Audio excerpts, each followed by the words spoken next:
But what happens when the candidate actually means it? Good evening, good morning, good afternoon from wherever you are. Kenya says it wants change, but every election, it chooses the same system. We say we are tired of corruption. We say we want accountability. We say we want better leaders. So here's a question nobody wants to answer. What if the problem is not the leaders? What if the system is working exactly as we participate in it? Tonight, we're going to unpack that, not through slogans, not through personalities, but through something far more uncomfortable: the structure.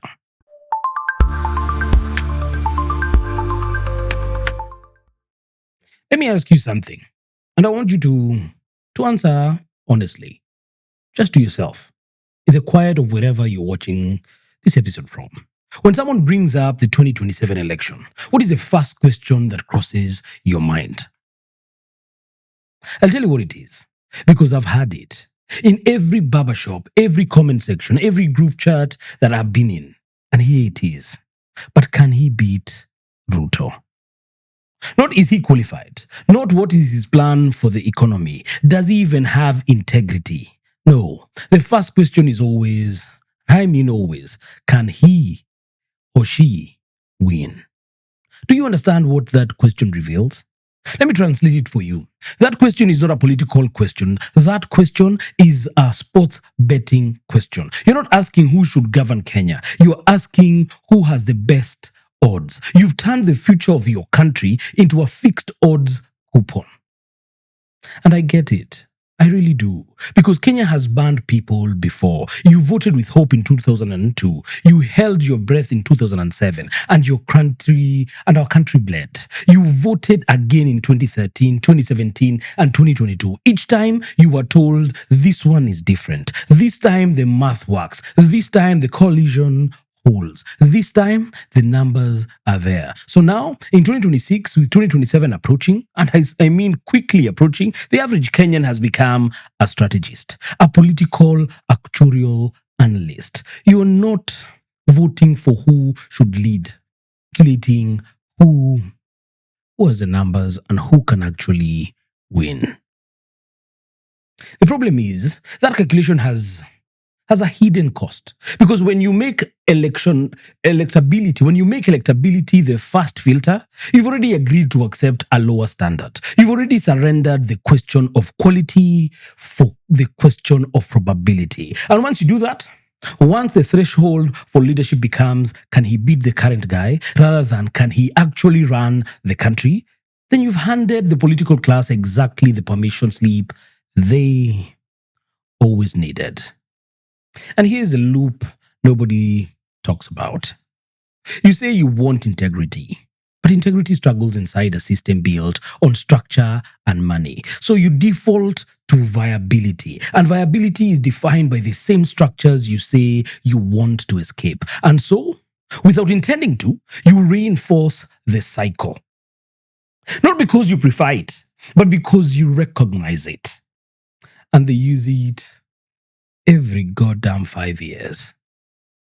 Like clockwork. Oh, so here's a theory I want to propose. And I want you, to sit with it. Kenya does not have a political problem. Kenya has an entertainment problem. And here's the thing. Kenyan politics didn't collapse into this. It evolved into it. Somewhere along the line, and I think it was gradual, I think it crept up on us. Governance became secondary to spectacle. The rally became more important than the policy. And the slogan became more powerful than the system. So we began rewarding energy over clarity, charisma over competence, momentum over method. And that's not unique to Kenya. But in Kenya, it has taken on a particular intensity because performance is easy to consume. Unfortunately, systems are not. Performance gives you moments. System require patience. And patience, my friend, is not politically exciting. Think about what we actually reward in Kenyan politics. A politician stands on a stage and says something so dramatic. Maybe he removes his shoes. Maybe he even swears by his ancestors. Maybe he screams Wananchi Ria and the crowd screams back. Maybe he palms his fist and says Tialala and he's evoking something ancient and sacred. Maybe he tells you lay the ground to protect the ground as if the ground belongs to you and not to the person who just grabbed it through a land grab. Maybe he shows up in a convoy of 47 cars and tells you to see that it's bottom up, it's a bottom up movement. Maybe he says Wantam. You know, Wantam, with such righteous conviction that you forget that he said the same thing about the very last guy that he ran against. Maybe he rallies the Tanga Tanga faithful and tells them, Linda Mwananchi, protect the citizen, while the citizens' fuel prices are quietly on the up and up. And you know what we say? We say, this guy has charisma. Why? Another politician stands quietly at a podium, cites the specific articles of the Constitution he intends to enforce, names the systemic changes he will make to the EACC, outlines a credible 5-year fiscal plan, and we say sadly, that gentleman is boring. No, he lacks charisma. He's not uplifting. Like we are choosing a Netflix show and not the person who will determine whether our hospitals have drugs, whether our roads get built, whether our children actually get fed. What Kenyans say they want? What we really say, what every one of us keeps saying that we really need. Integrity, rule of law, accountability, no corruption. What Kenyans actually respond to, though, is energy, momentum, movement feeling, rallies, drama. There is a very specific word for the gap between those two columns. That word is cognitive dissonance. You believe two contradictory things at the same time and you feel absolutely fine about it. You say you want integrity, but you get excited about personalities. You say you want accountability, but you think transparency is a nice idea. You say you want a leader who follows the law, but you dismiss the man who literally nullified an election because he followed the law as not having ground support. Let's talk about that man. David Maraga, retired Chief Justice or Chief Justice Emeritus, 74-year-old, a Seventh-day Adventist, former head of Kenya's Supreme Court, and the most politically inconvenient man in the 2027 election race. Let's just do the receipts. In 2017, William Ruto's then government had a forerunner, the Jubilee administration. And that administration won a presidential election. And David Maraga, sitting as Chief Justice appointed by the same administration, looked at the evidence and said this election was conducted in a manner that did not conform to the Constitution. And he nullified it. He nullified a presidential election in Kenya, in Africa, against the man who appointed him. The greatness of any nation lies in the fidelity to the Constitution, adherence to the rule of law, and above all, respect for God.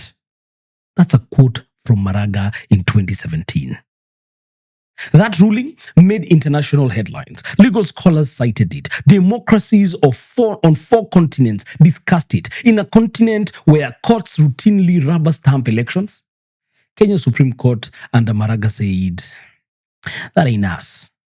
And he continually said no. He also, and I want you to appreciate this, once publicly swore that he had never in his career accepted a bribe. Not have reduced corruption, not we are working on it. He said, in my entire career, I have never taken a bribe. And if you're out there and you think I have taken a bribe or I have been corrupt, come and produce or adduce your evidence. In Kenya, you understand how extraordinary that sentence is in this country? So,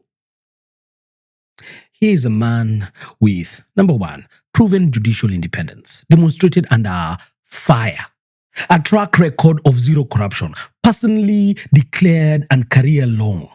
Thirdly, a credible alternative campaign funding model, crowd-funded by the public. Fourth, a platform endorsed by Gen Z protesters.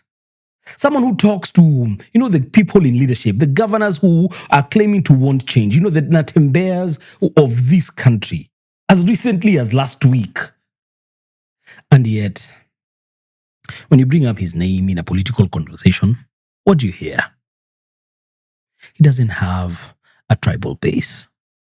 Or he's too old. Or even worse, where is his ground game? He can't even raise money like the others. He's a good man. This is my personal favorite. He is a good man. But okay, he's a good man, but that's the most Kenyan phrase in the English language. That he's a good man, but the but is where the integrity goes to die. So, I want to propose something uncomfortable. I want to suggest that the problem is not David Maraga. The problem is that David Maraga is exactly what we asked for. And now that he's here, we've moved the goalpost. We've actually shifted. My guy, we were not that serious. Let's shift it a little bit because what we really want has been availed to us for the very first time in all of our election cycles to date. As of this week, Maraga's presidential campaign crowdfund has raised approximately 8.2, 8.3 million shillings from over 2,000 donors. Diaspora Kenyans, meaning Kenyans outside the country, account for over 6 million shillings of that total. Let me say that again. The majority of the money going into this citizen-led and citizen-funded campaign is coming from Kenyans who do not even live in Kenya. Now, that's not a criticism to the diaspora. Actually, it's a compliment. It means there are Kenyans outside who look at the situation from a distance and go, this thing is worth funding. This is the sure thing to do. But it raises a different question about the people inside country. About all of us. The guys who are definitely in Nairobi or in any end of this great country. The ones who go to rallies, the ones who post on X every day about how tired we really are. The ones who cry about stolen public funds at every dinner table. Why aren't we the ones funding this? If I was to ask. And just to take it even further, let's just say thank you on behalf of his campaign team. I want to say thank you to every Kenyan that has contributed, whether it's 10 bob or 50 bob or whatever it is that you've done. Guess what? May God bless you and may we be able to resolve and get through and get this man into his presidency. Here's what I find extraordinary about Kenya. We are a country that invented Harambee. Community fundraising is in our DNA. We have raised millions in hours for strangers who need surgery. We have funded schools. We have paid for strangers' rent. We have contributed to church building projects for pastors we've never even met. We've ensured that we've given failed social media characters a lifeline by contributing through crowds, contributing to their cost for them to get, a new camera. Even if they're conning us, we've always stood with them. And I'm not even criticizing that because that is something so beautiful. That shows something real about Kenyan generosity. But when it comes to funding a presidential candidate who is running specifically so that the money stolen from your hospitals doesn't keep getting stolen, suddenly, that's where we draw the line. Suddenly, we have questions. Suddenly, it's we'll see. Suddenly, it's, hey, let me think about it first. Or suddenly, he's a good man. But according to the Election Observation Group, ELOG, who found that that MPs in the 2022 election each spent an average of about 30 million shillings to win their seats. 30 million each for parliament. And presidential campaigns cost exponentially more. And every campaign falls into one of three broad models. Elite funded, party funded, or citizen funded. The third is truly, truly the rarest. Not because it is impossible, and not to even say it has never happened before, because it's documented about the young man from Meru. I think he ran in 2017. And because he done so well in the community crowdfunded, and without requiring a lot of money, they went in and voted for him, and he became a member of parliament for their constituency. And if you have to think about it, where does that money from the first two models actually come from? It comes from the same people who then require something in return. And that's not a conspiracy theory. That's not even a transaction. And here is how it actually works. Not dramatically. Not with a brown envelope in a parking lot. No, it's quieter than that. When funding concentrates, influence follows. Not always illegally, but rarely without direction. A billionaire funds a campaign. The campaign wins. The billionaire needs a tender. The tender gets processed. And then you, the citizen who couldn't afford to donate 500 bob to the clean candidate, you are now paying the inflated invoice through your taxes. And to even bring this matter home, it's just a few days ago where we realized that Treasury took a loan on behalf of KPLC for the underground cables. And when the KPLC were questioned about it, they found out that they never knew about that loan. So someone in Treasury or in government procured a loan. And on the name of KPLC, we are either foolish or KPLC is either incompetent, but somewhere our money got lost. And that is how they actually pay back the people that supported them when they needed the money during their campaigns. So, to bring it home, you didn't fund the clean campaign, but you funded the corrupt one. You just funded it involuntarily through your taxes over a period of 5 years. There's also this, and I say this gently, but I have to say it. There's a psychological comfort in watching someone else fund a political campaign. If you didn't contribute, you're not responsible for the outcome. If the candidate wins and disappoints, it's not on you. It's not on me. It's the same reasoning people who do not go to vote use. That, if I didn't vote, it's not my problem. You can stay on the outside. You can keep the moral high ground of the disillusioned bystander. But if you donate 200 bob, if you're in it, now you have skin in the game. Now you're accountable to the hope you just invested. And for people trained by decades of disappointment, that is genuinely terrifying.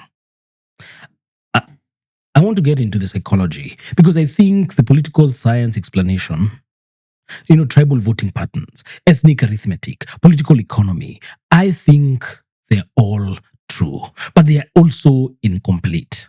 They can explain what happens, but they don't fully explain why it keeps happening even when we know it is happening.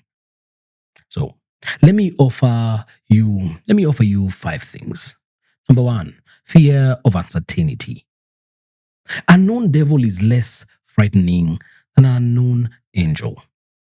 The likes of Ruto, Raila, Uhuru, Gachagua, Matiang'i, the familiar casts. Their dysfunctional is predictable. You know how they will disappoint you. A genuine outsider like Maraga is a variable, and Kenya's voters have been banned enough times that they have developed a profound allergy to hope. Hope costs something. Unfortunately, cynicism is absolutely free. Number 2, addiction to strong personalities. Kenya's political culture, like many post-colonial African democracies, was built on a big man politics. The bazoo, the chief, the father of the nation, the one who speaks and the crowd roars. We have been conditioned for generations to trust people, not systems. Maraga, unfortunately, is a systems man.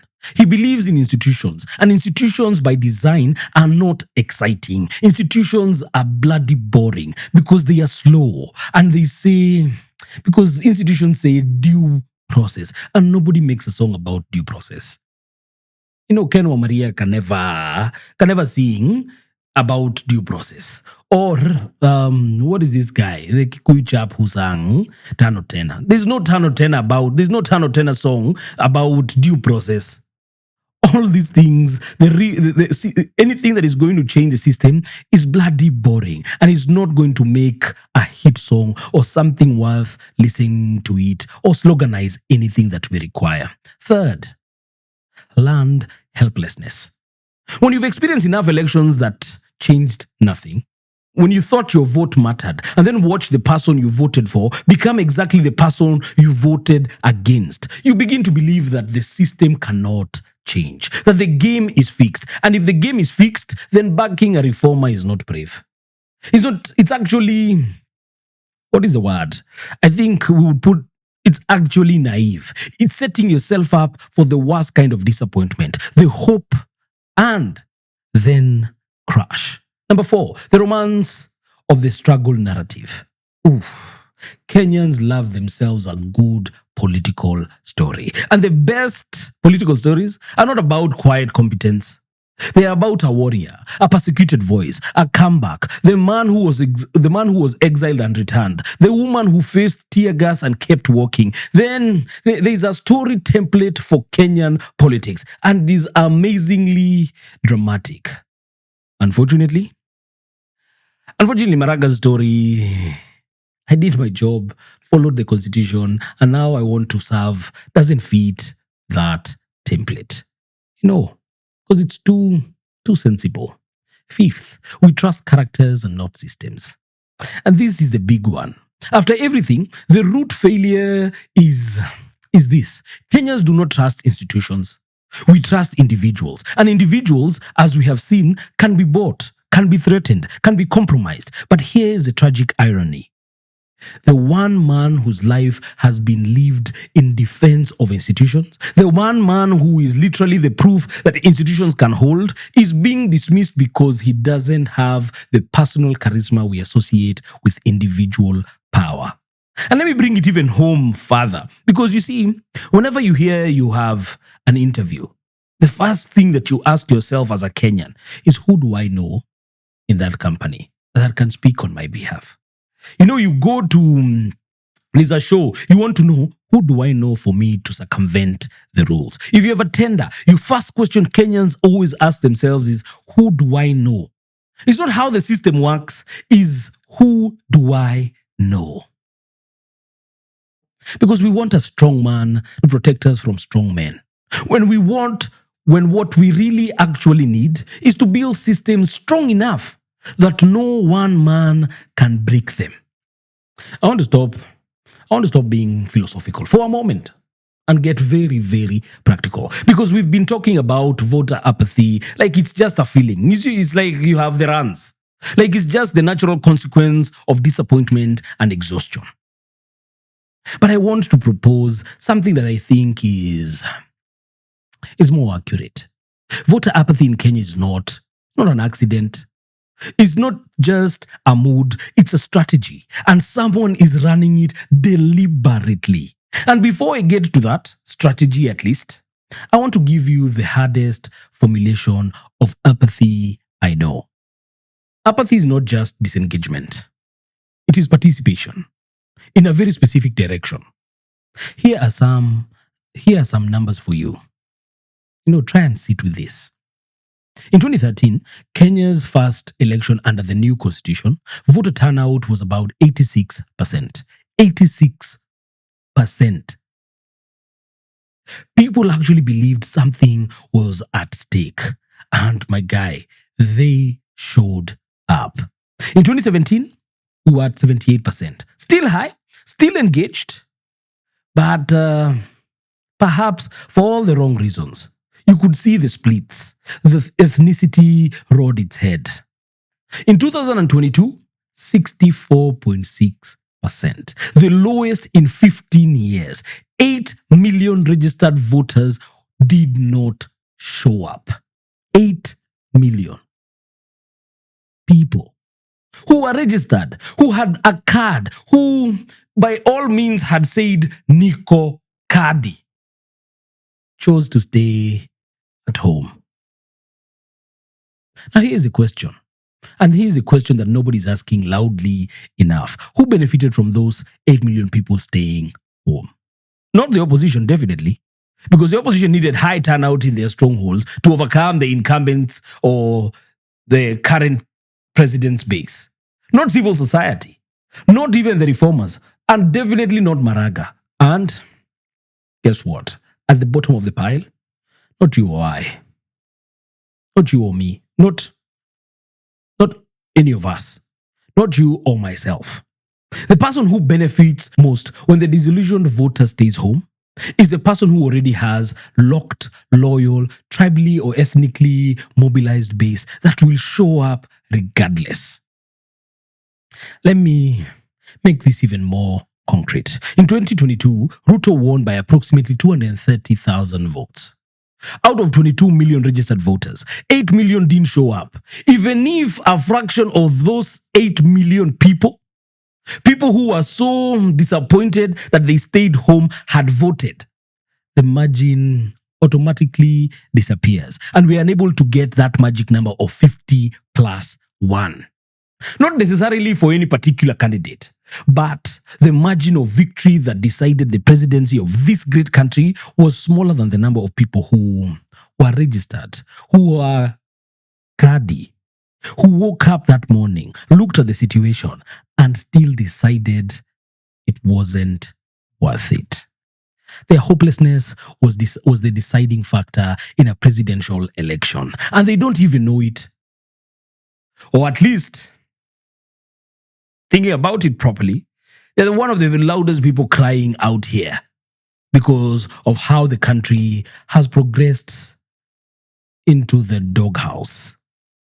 And to capture this, Professor David Maraga, a US-based Kenyan political analyst on the Nico Kadi movement, said this: President Ruto is carefully trying to co-opt the movement, create confusion among the youth, and increase apathy within them. This was quoted directly on the Daily Nation. Increase apathy within them. Not mobilize them, not inspire them, increase apathy. And here is the calculation, and it is cold, but it is absolutely real. A president with a locked rural base, a tested and grassroots machine, MPs and chiefs and brokers in every ward, and a government resources flowing into strategic counties. That president doesn't need a high turnout election. He needs a specific turnout election. His people show up, and your people don't. And if you got the chance to watch our previous episode where we broke down how the ethnic politics and the ethnic lines will become the biggest impediment to the Nico Kadi, because until the day we stop making it sound and feel as an urban movement and we incorporate the rural youth and make it a proper youth movement, like we did in June 2024, when we translated the whole damn bill that we were rejecting, the finance bill, into all our different mother tongues. And we had such civic education that got to and we were able to get and voice our problems directly to every inch of this country in a language they fully understood. Unless we do that, then guess what happens? And the rural chaps think that it's just urban guys making noise. That, our guy is being attacked. Then the likes of Osoro or Farah Malim continue having nonsense conversations and nonsense of this continue spewing hatred and ensure that, guess what? Their own voters come back and vote for the same government that we are all rejecting. And I want to ask, how do you make sure, and how do you even make sure your opponents' voters don't show up? How is it that they're able to create this? And they work with the assurity that, guess what? Those guys won't vote. What do? Number one, they fragment the opposition into 7 candidates or more, so that anti-incumbent vote splits into 12 or multiple direction. Secondly, they manufacture cynicism. Every talking head who says they are all the same is doing your work for free. Thirdly, they co-opt the most visible movement for change. See, like I've just told you about Nico Kadi, and plant your flag in it so it becomes confused about, so that it becomes confused about what it is actually for. Fourthly, they make bureaucratic barriers to registration, high enough that motivated but exhausted young people give up at the first queue. And this was evident. I think, having followed the Iniko Kadi campaign, I think they were in Kakamega or some place where the youth turned out to register, and they found the area was not manned. And they had to volunteer themselves, to learn the process, and so that they can be able to be effective in the registration. And that's not even to make it worse. Just the other day, they announced that if you were registered pre-2012, you have to re-register again. Why do you think? They are trying to get you exhausted. They are trying to make you feel it's not even worth it, that you quit before you even begin. They continue to spread a message of hopelessness.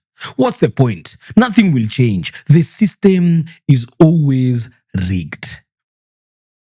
Because hopeless people always stay at home. And staying home, sadly, is also a vote. It's a vote for whoever benefits from status quo. And that's the thing that most of us do not understand. Let me tell you something about the math that should make you furious. Youth aged between 18 and 34 will be roughly 17.8 million voters in 2027. That is potentially the single largest voting bloc in this country. Even if 60% of them show up and vote with any coherent intent, guess what? Tribal math collapses. Regional kingpins lose their leverage. The entire architecture of how elections have been won in Kenya for 30 odd years simply cracks. 17.8 million youth voters. We're talking about, if only 60% of them turn out, that's roughly about 10.68 million votes cast. Here's what will happen.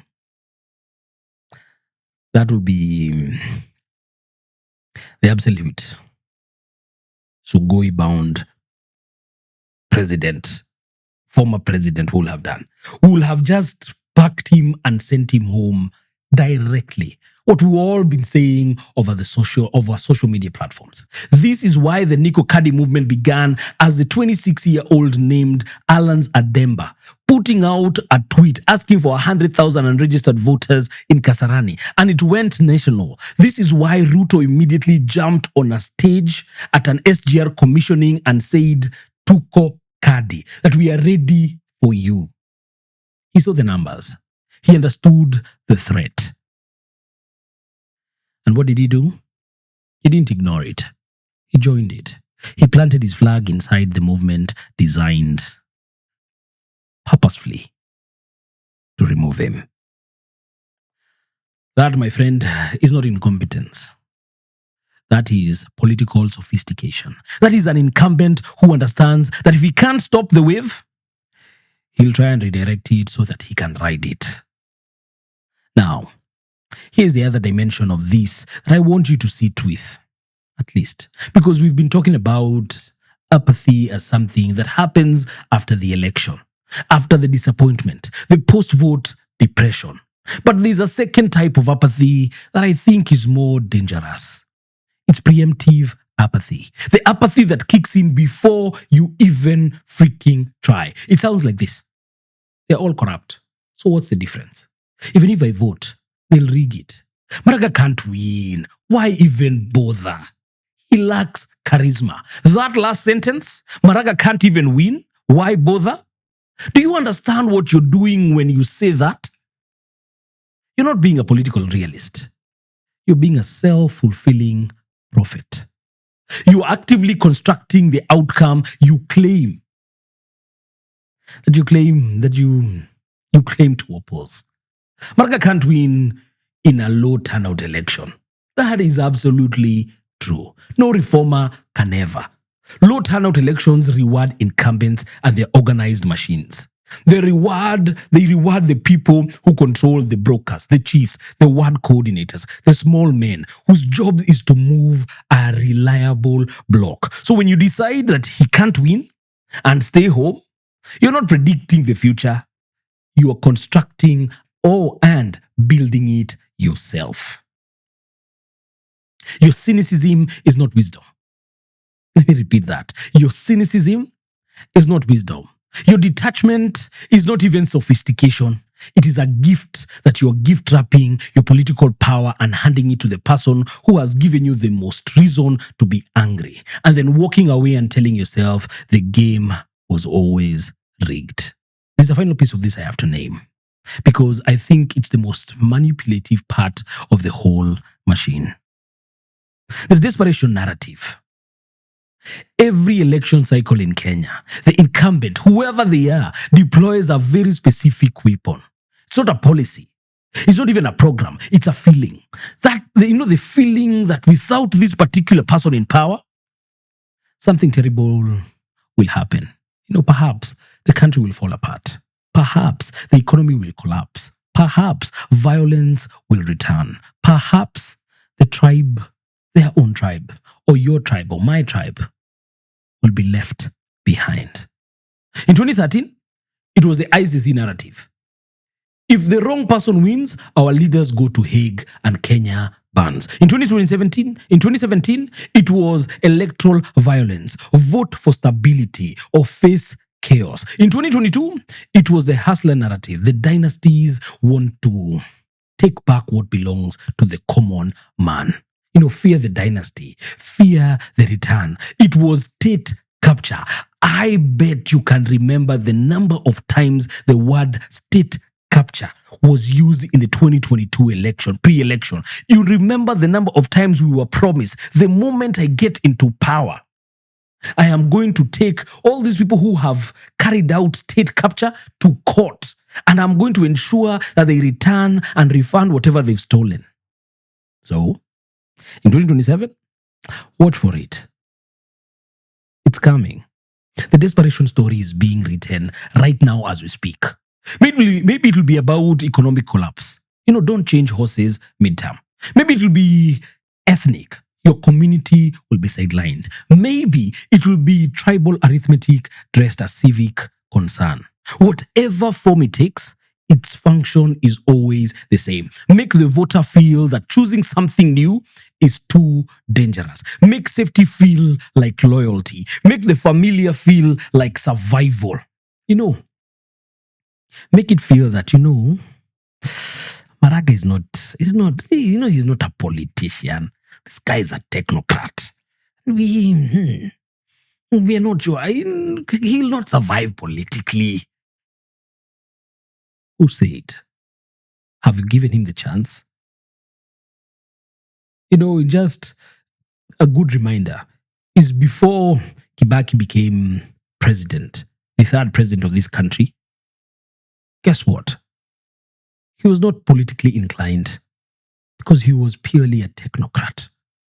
But to many, even with his flaws, even with the 2007 shrouding his legacy, to many, he'll always be Kenya's greatest president. And, to bring it home, because a voter who is afraid enough will not vote for what they want. They will vote for what they think protects them from what they fear. And an incumbent who has spent 5 years making you desperate enough, then has already won. Imagine. And which is a sad part, because in Kenya we don't vote for issues. We don't vote for what we truly, truly want. What we vote for is we vote for who we don't want. Kenya's election have always been against a person, against a personality, against a tribe, against something. We are negative voters. We've never been positive voters. People who go up and say, this is what we want. This is what this person actually stands for. And guess what happens? And we castigate Uganda and the likes of such countries for always voting out of fear. Yet, for us, we've replaced the fear with the idea that we don't want better. We don't vote for what is better. We vote against the people we do not like. And even now, 80% of the conversations that you'll hear from the likes of Gachagua, they're not giving you what they want, they're going to do, or how they're going to do it. They keep telling you all you can do is to ensure you do not vote for Ruto. So he becomes the enemy, the antagonist. And guess what? Then our focus becomes organized. It is us against them. And I want you to understand that the antidote to the desperation narrative is not optimism. It's not even cheerleading. It is this: a registered voter who definitely shows up, and not just shows up, who shows up and votes for someone who stands for all the right ethos that we require as a country. That's it. That's the whole weapon. It's boring. It has no slogan. It doesn't even trend, but it is the only thing that the machine cannot fully counter, because it requires one thing that no amount of money or strategic confusion can manufacture: a person who decides that their future is worth the inconvenience of a queue. I've been hard on Kenyan voters tonight. I want to be precise about what I am saying and what I am not saying. I'm not saying Maraga will definitely win. I'm not even trying to campaign for him. I want to. I'm not even saying that the system is fair enough, that talent and integrity are sufficient. I am not naive about tribal mathematics, about the money required to run a national campaign in a country this size, about the structural advantages that the incumbency provides. All of that is real. But I am saying this: we keep asking the wrong question. Because we ask, who can beat Ruto? When you should be asking, what kind of politics do we want to normalize? Because every election is not just a result, it is a signal. It tells the political class what works. And right now, our elections keep sending the same signal. Performance works. Money works. Tribal math works. Integrity? Sadly, integrity is optional. And the political class, they're not stupid. They're reading the signal correctly. 100%. There's something that happened during this campaign season that I want all of us to notice. When Maraga's crowdfund was launched, scammers almost immediately set up a fake donation page and started collecting from his supporters. Think about that. Within weeks of citizen funded clean campaign launching, fraudsters identified it as a target because they knew people genuinely wanted to give. That is absolutely freaking dark. But it also tells you something true. The appetite is there. Kenyans want to participate. They want to believe something is worth funding. They just need to be sure that the thing is real. I also want to name something uncomfortable that happened inside Maraga's own campaign. A campaign volunteer, not Maraga himself, a volunteer, said publicly that the older voters should stay home on election day, that young Kenyans should carry the vote and the parents can leave their IDs at home. That statement was stupid, clearly. That statement was foolish. Maraga distanced himself from it, as he should have. But I want us to examine what the reaction to that statement revealed.